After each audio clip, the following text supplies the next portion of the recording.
Parang pangtaboy daw sa lamok. Try natin to kung talaga bang effective. Bumili nga pala ako ng katol. Yung green ito, pero nakikita ko ay puro violet.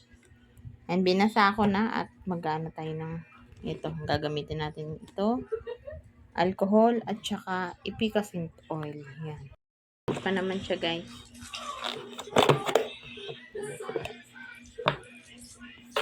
Putasan lang natin tong takip para sumingaw yung amoy ng... Ay, nabutas lahat. My goodness. Mamaya na.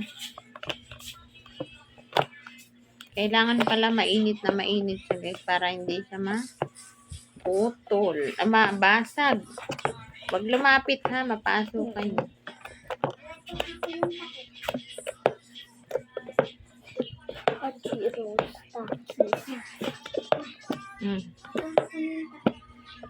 No. Okay.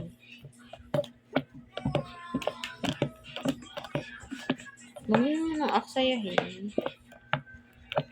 Ayan. Nakapagbutas na tayo ng paglalagyan natin ng yun ay huwag ka humawak dito, Kael. Napasok. Tatlo lang gagawin na. At yung itong katol, pinutol-putol ko na. Mainit! Bandang kaliwa ko. Dito ka, dito. Yan, maglalagay na tayo ng alcohol. Lagyan daw ng alcohol.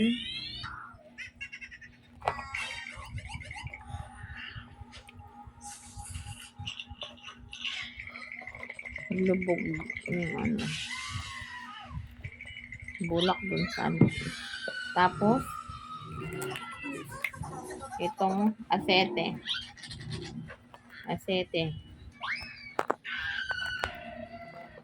Ano daw yung magsisilbing niya. Ang dami kong nilagay, ha. Yan. Okay na, pati na. Ito na, nakagawa na tayo at lalagay natin ito doon sa mga sulok-sulok ng ating kwarto, sa kusina, ganun. Ayan, tig-isa.